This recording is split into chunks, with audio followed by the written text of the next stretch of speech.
Well, hello, folks. I'm Jeffrey Darty, the Christian Whistleblower. Very glad to have you with us here today. And I was filled with humility. I was filled with happiness. I was filled with what's the right word I'm looking for? I was filled with love and gratitude. Took me a while. I was filled with gratitude today for that every one of you that is part of this gospel truth army. Every one of you that is part of this thing that we do.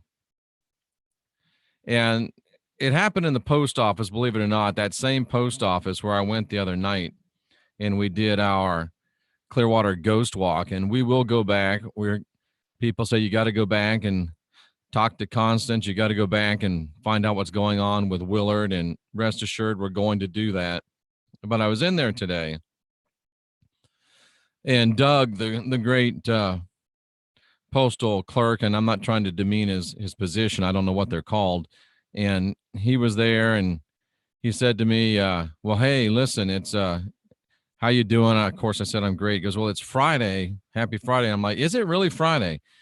And he kind of laughed and chuckled at me, and he's like, listen, man, you know, it must be tough to be you. You know, you don't even know what day it is. It's all the same.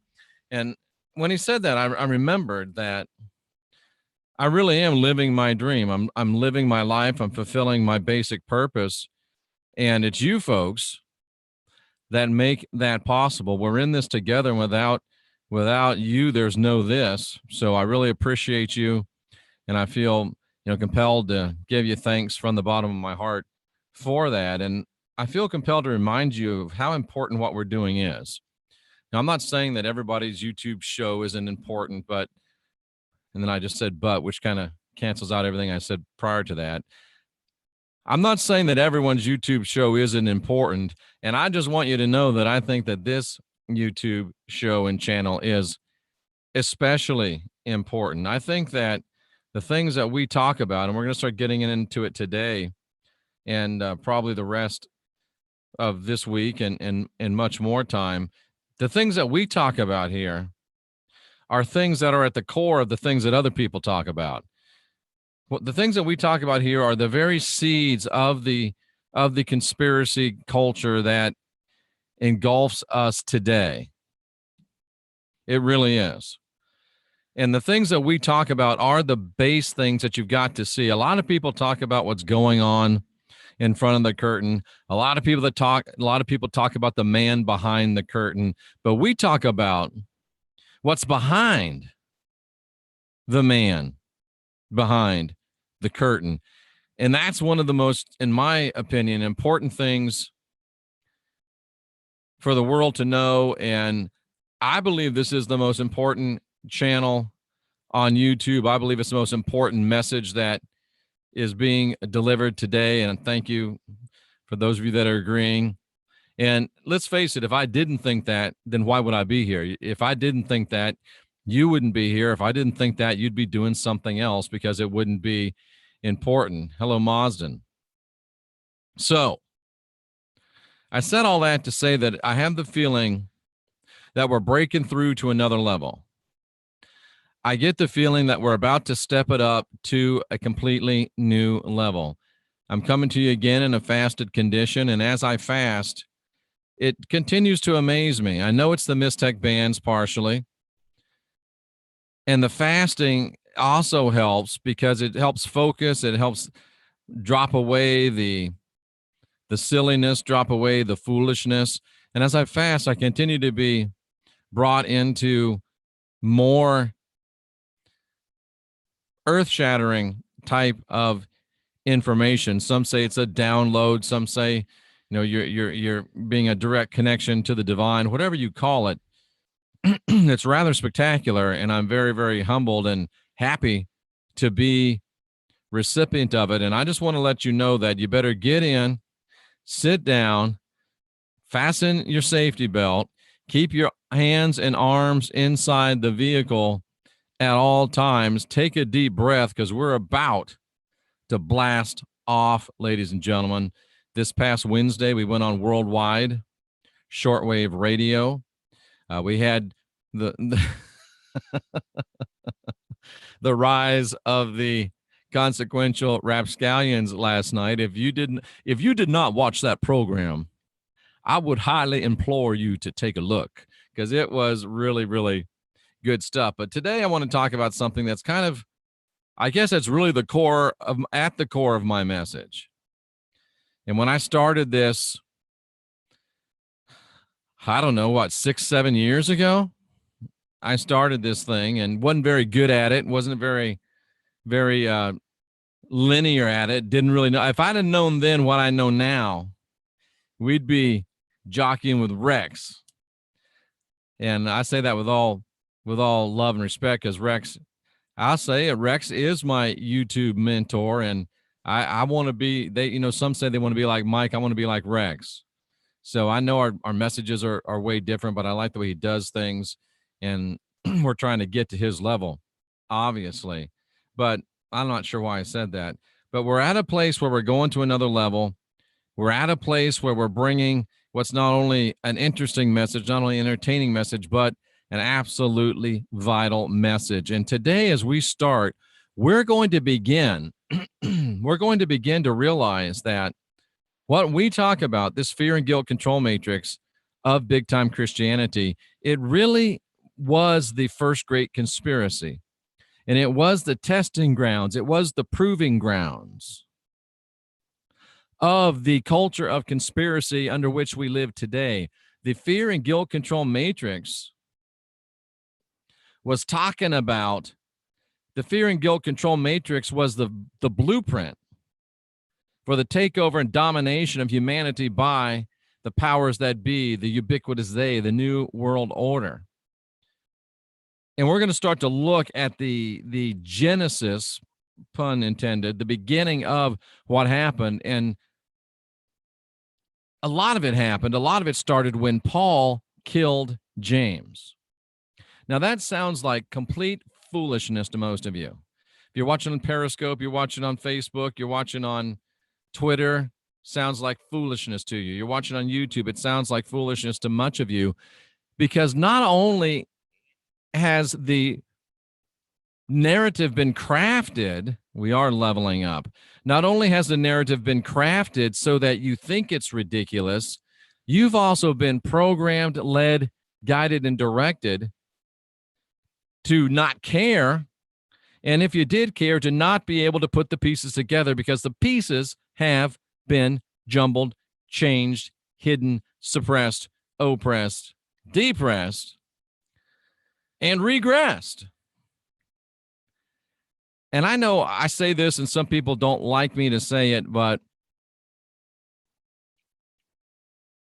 what I talk to you about hasn't been talked about for some 2,000 years. Think of that. The last person to talk about the things we talk about was the Apostle John. Oh, Jeff says he's like the Apostle John. That's not what Jeff said. Jeff said nobody since the Apostle John has really talked about this stuff like we talk about this stuff. There's been some throughout history that have said some of these things. President Thomas Jefferson talked a little bit about some of the things we talk about. Leo Tolstoy talked a little bit about the things we talk about. There's been a few here or there, but not since the Apostle John. I know it's a grandiose statement, but not since the Apostle John have you heard this message being brought out in this way, in a cohesive, in a coherent, in a logical presentation. John lived through the entire time of the Christ. He was there when he first showed up. He was there when he left.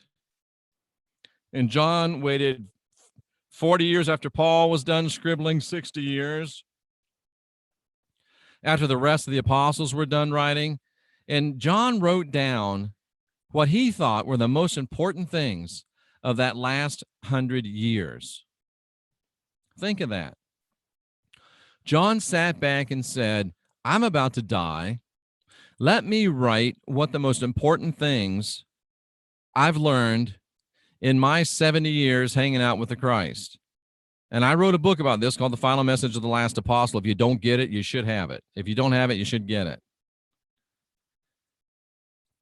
And John was writing the most important things from arguably the most important time in the history of humanity. And those things have fallen into abeyance. Let's say it was 100 years after John. So it's only been 1900 years that these things haven't been talked about. Not only have they been oppressed, suppressed, oppressed, depressed, jumbled, fought against, but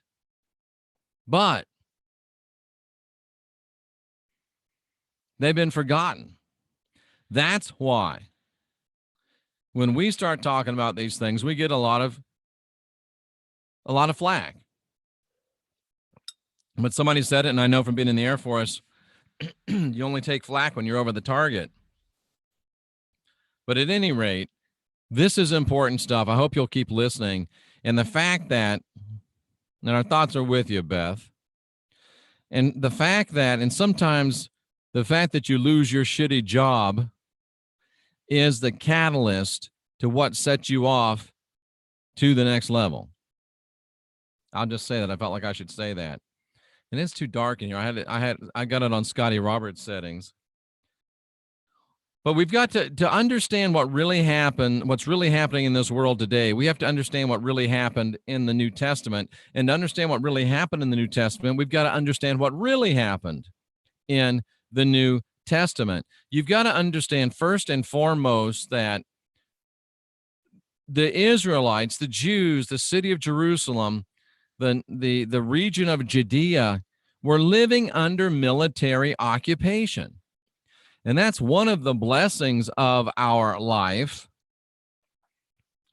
here today, is that we don't really understand what military occupation is. It's only those of us that are old enough to remember the old Soviet Union, the USSR, the Union of Soviet Socialist Republics. I went behind the Iron Curtain.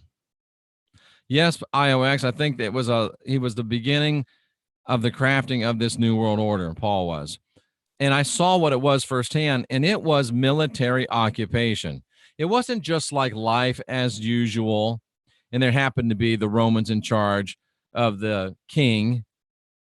You don't understand, folks. It was outright, downright, 100%, as we have to make room for the silly cat as he decides that he wants to make his presence known. It was military dictatorship, military occupation.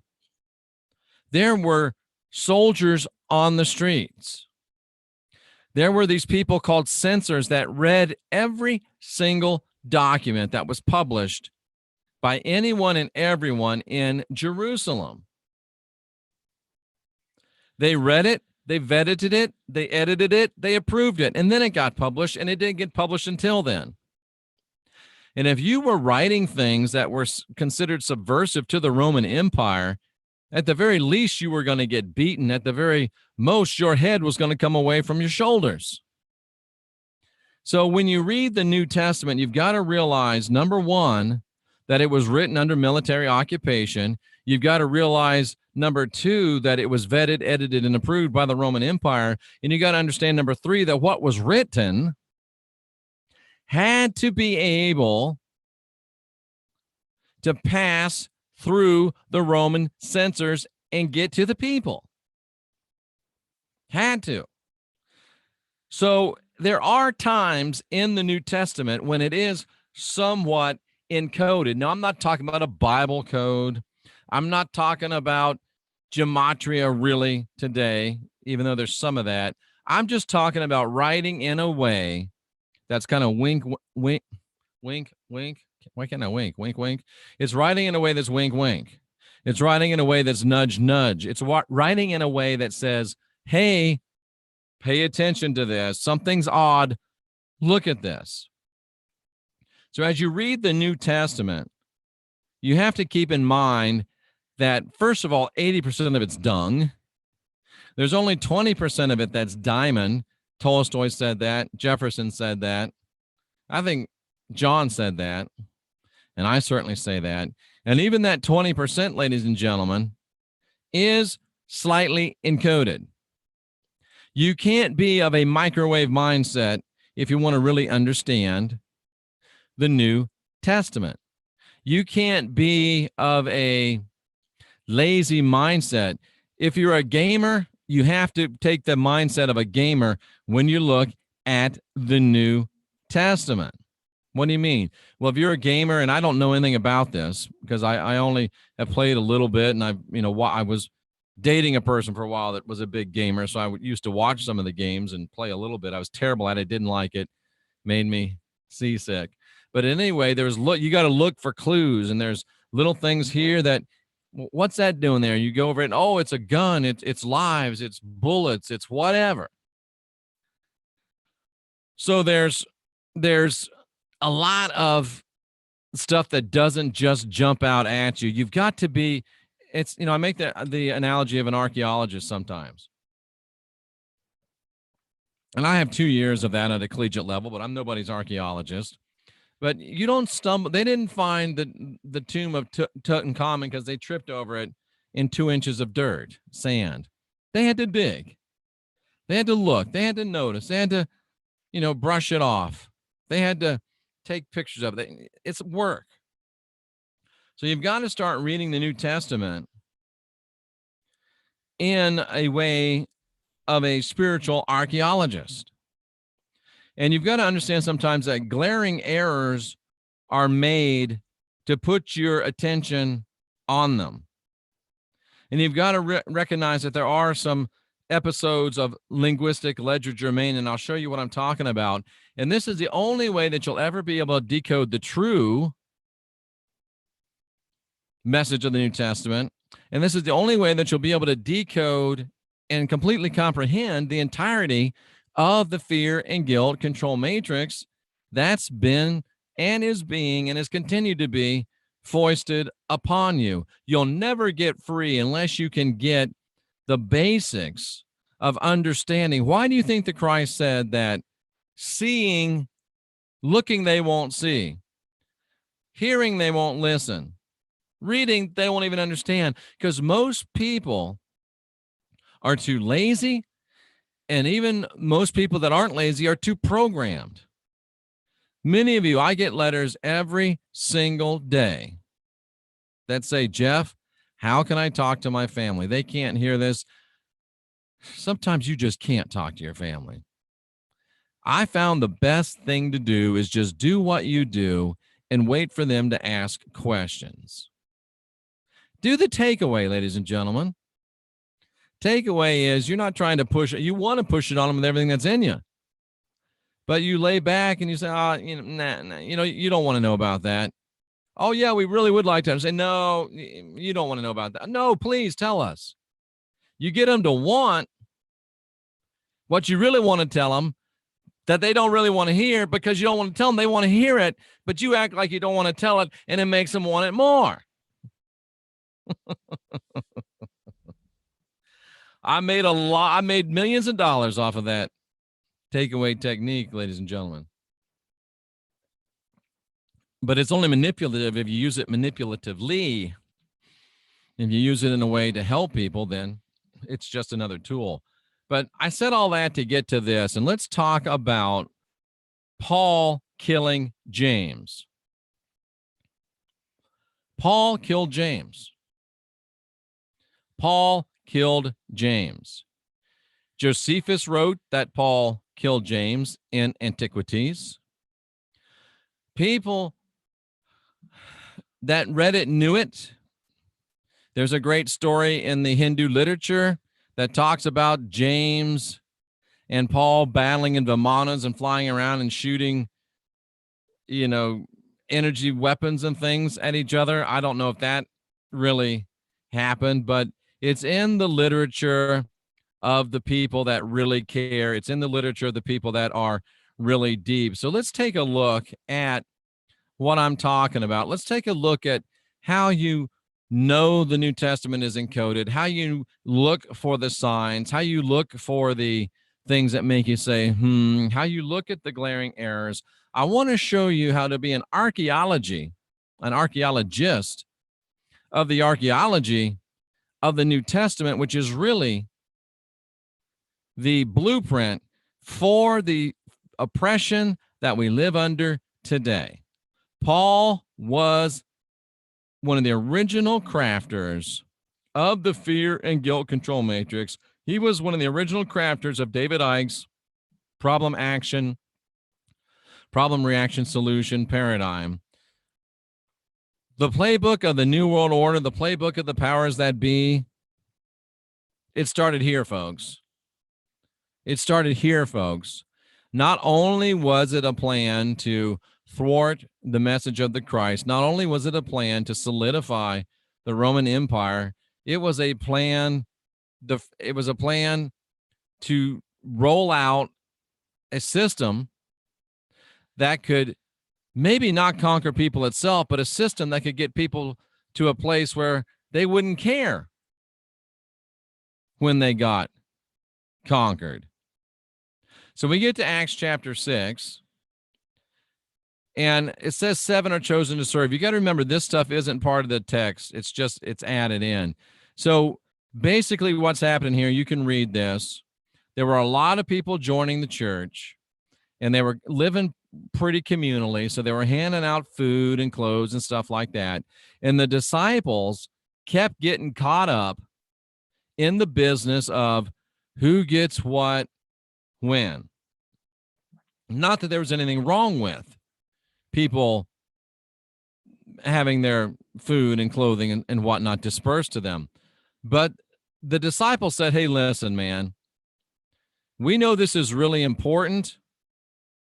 We know that this is something that really has to be done, but we've got to give ourselves continually to prayer. We've got to give ourselves to spreading this word. So what we're going to do is we're going to pick 7 dudes and we're going to put them over this business. We're going to do the preaching, and it says it just so plain. Notice this. What were the apostles supposed to do? They were supposed to pray, and they were the ones that were going to do the ministry of the word. Who? The apostles were going to do the ministry of the word. What were the deacons going to do? Come off of there for me. The deacons were going to be appointed over this business. They were going to be appointed over the business. Who pays the rent? Who makes sure the trash is carried out? Who makes sure that all of the widows are getting the same dispensation of food and clothing? Who makes sure that there's, I don't know if they had it, but toilet paper in the bathrooms. You know what I'm talking about. They were over business. The deacons were in the business of doing business because business was a booming. And the apostle said, look, deacons, take care of the business. Thank you for doing it. We appreciate you for doing it. Couldn't do what we do without you. You do that. And we, the apostles, are going to minister the word. Great. So one of the ones they chose was Stephen. Nice. Philip, Prochorus, Nicanor, Timon, Parmenas, Nicholas. Great. We chose those dudes. They're the ones. They're the ones. They were making great strides as a church, as a movement. So as you keep reading, and remember, we just read 1, 2, 3, 4, 5, 6, 7 lines ago, Stephen was a deacon. Deacons do business. Apostles do the ministry. And Stephen did great wonders and miracles among the people. But wait a minute. Stephen's supposed to be doing the business because he's a deacon. And if Stephen's doing his job, then that frees up the apostles to do the work of the ministry and to do great wonders and miracles among the people. So the apostles could do that because Stephen was there doing the business, but this says that Stephen was doing great wonders and miracles. And that makes you go, wait a second. And when something in the New Testament makes you go, wait a second, that's a clue. That's a big red siren. Wah, wah, wah, wah. That sounds like a duck, but a siren. Pay attention to this. And he's preaching in synagogues. They're not able to resist his wisdom. I'm confused. 7 lines ago, Stephen is put in charge of the business so that only the apostles could do the ministry. And now here's Stephen doing what he's not supposed to be doing, preaching. It's not Stephen. It's James. How do I know it's James? Well, let's just read this as it is. Then Stephen, the deacon, who wasn't supposed to be doing this, was supposed to be doing business so the apostles could do this. He was full of faith and power. He was doing great wonders and miracles among the people. He was preaching in the synagogues, and nobody could withstand his preaching, which he wasn't supposed to be doing because he was a deacon. He's supposed to be handing out stuff and keeping things good so that the apostles can do what he said he's doing, but he ain't supposed to be doing. And I just told you that. So why am I telling you that he's doing it now? Doesn't make any sense. Doesn't make any sense. What if I said, but James, the leader of the apostles, was full of faith and power, and he did great miracles among the people. And then, after he was preaching in the synagogue, many of the libertines were disputing with James, but they weren't able to resist him by the Spirit because of the wisdom and the Spirit through which he spoke. That makes perfect sense. Not to mention the fact that James made all of these libertines and these Cyrenians and these Alexandrians, he made them all mad because guess what? He was allowed to go into the Holy of Holies, which is a whole nother story. But it wasn't Stephen, it was James. Let's keep reading. So they got mad at him and decided we're going to bring him before the council. Do you know who the council is? The council is the Sanhedrin, the highest body within the Jewish religion. So we're going to bring this guy to the Sanhedrin, and he's going to speak. Do you really think it's the guys that they just said, take care of business, we'll do the speaking? Do you really think one of them was speaking at all? And do you really think he was speaking in synagogues? And do you really think he was going to speak to the Sanhedrin? Wake up, wakey, wakey, eggs and bakey. If you can't see that, I probably can't help you. You probably should just go watch who's getting voted off the island. You should probably go watch March Madness and watch these guys bounce a little ball around and throw it through a hole.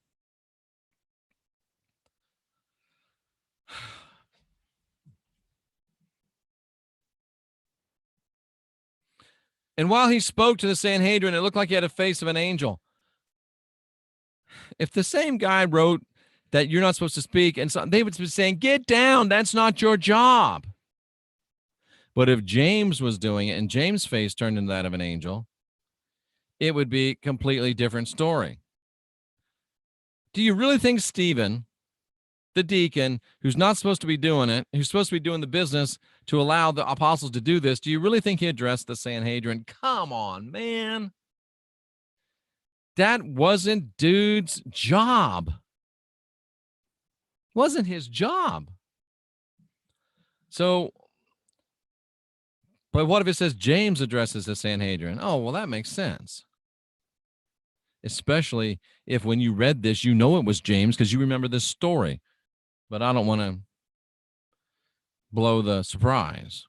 So it goes on, and James is preaching, and Stephen's preaching, and Stephen's preaching, and Stephen's preaching, and Stephen's preaching, and Stephen's preaching, recounting the whole history of the Jews, and Stephen's preaching. And then all of a sudden they get mad at him for what he's saying. And they take Stephen and they push him down the stairs of the temple. They stone him, and then somebody comes, Paul, and bashes his head in with a club. Well, Jeff, that's not all in there. I read all it says is they took him out and they stoned him and they killed him. Well, that's because you haven't done 100,000 hours of studying the biblical scriptures. That's because you haven't been doing this for 36 years. That's because you weren't a preacher for 20 years. Josephus talks about this in book 20 of the Antiquities. And he tells blow by blow by blow that James was addressing the Sanhedrin. And Paul drug him out, pushed him down the steps, which if you look at the steps of that temple, you'll see how big that was. Then had everybody stone James. And then Paul took a club and beat James to death. And the people that were reading this in the 1st century AD remember this story. They know it wasn't Stephen. They know it was James. And when Luke wrote this down, he knew that they would know that it was James. And he knew that if he said it was somebody named Stephen, he could float it through the Roman censors and it could get down into the hearts and minds of not only the people of that day, but of the people of posterity. But Luke knew that, you know what, not everybody 2,000 years later would be able to know that it was James, not Stephen. And watch this.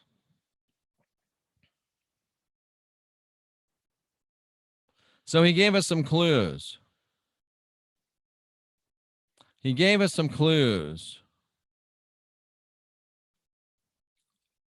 Yeah, you know when people say, I'm laying this right at your feet. This is at your feet. They're saying you did it, right? You're responsible for it.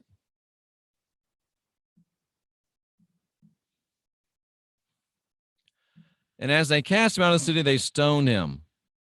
And the witnesses laid down their clothes at a young man's feet, whose name was Saul. If you can't see that, if you can't get that, I can't help you. I cannot help you. This is what you call a slight encodement of the New Testament. This is what you call getting things past Roman censors.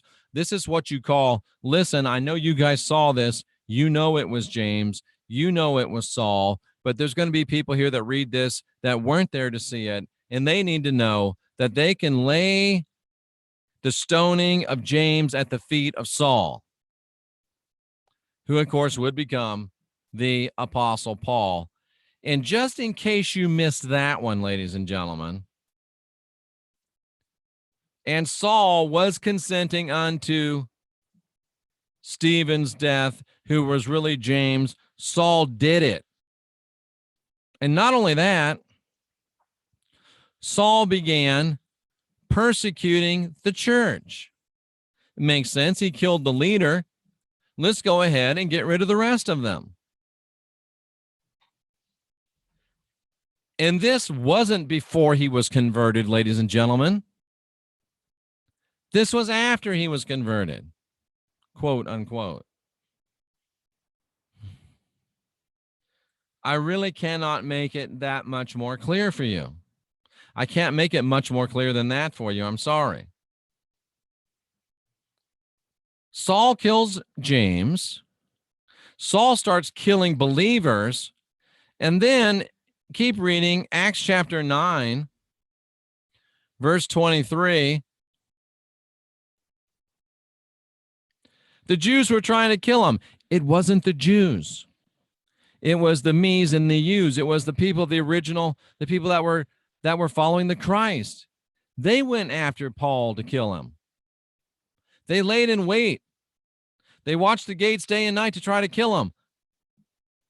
Why? Look at where the story's placed. 6, 7, 8 talks about Paul killing James. All of a sudden in book 9, chapter 9, they're talking about everybody wants to kill Paul. Why? Because he just killed James. James was known as James the Just. Everybody loved him. The city of Jerusalem was the stronghold of the Christ movement. Saul kills James. The followers of the Christ and of James want to kill Saul. It was so bad they had to let that fool down by a basket. They had to smuggle him out of the city. They had to smuggle him out of the city. And just in case you didn't get that, on Acts 21, they still wanted to kill him. They still wanted to kill him. No, that's not the right verse. Where am I at? 22. Oh, this is kind of a retelling. This is what you call rebranding. They want to kill him. We know why they want to kill him. They want to kill him because he killed James. But here they try to tell us, oh, he went and he took a vow and that the real Jews were mad at him. No, this is retelling a story. This is messing up the narrative. This is dung. He didn't go see James then. He didn't make the real Jews mad. He killed James and made the followers of James mad, and that's why they wanted to kill him again. They are still trying to kill him. Why? Because he killed James. Because he was killing believers. They were fed up with him. Should they have wanted to kill him? Probably not. But he had just killed your leader. He was out killing your friends, your neighbors, your sons, your daughters, your brothers, your sisters, your parents. That's why they wanted to kill him. Paul was not chased out of Jerusalem because he was coming against the Jews in power. Paul was chased out of Jerusalem because he joined with the Jews in power to kill James, the leader of the Christ movement, and attempt to kill everybody that followed him. That's why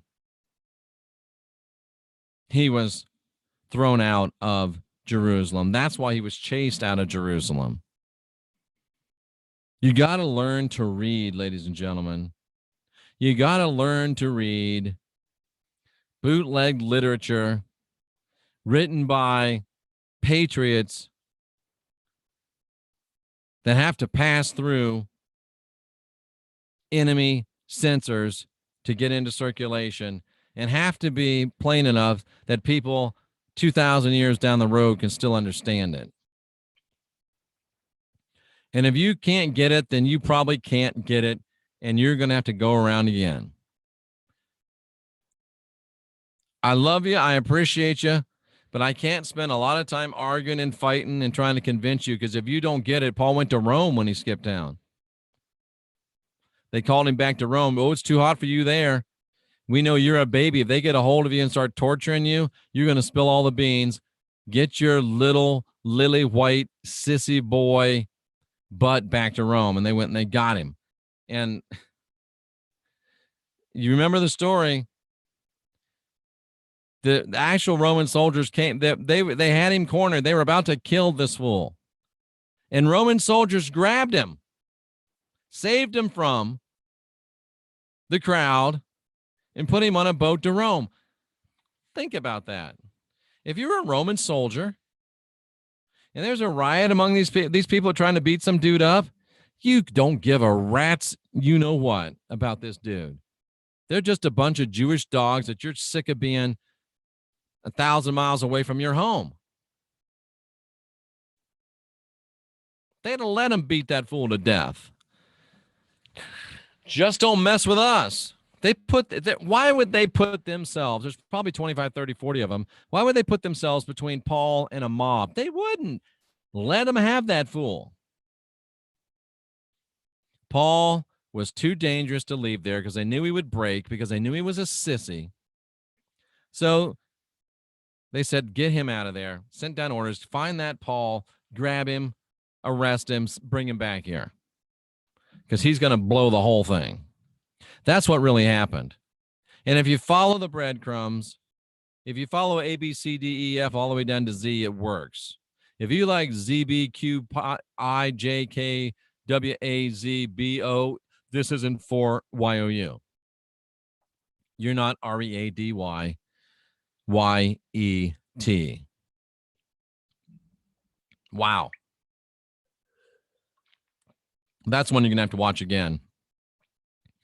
But that is the seed of everything you fight against today. That's the beginning of the blueprint of everything that you fight against today.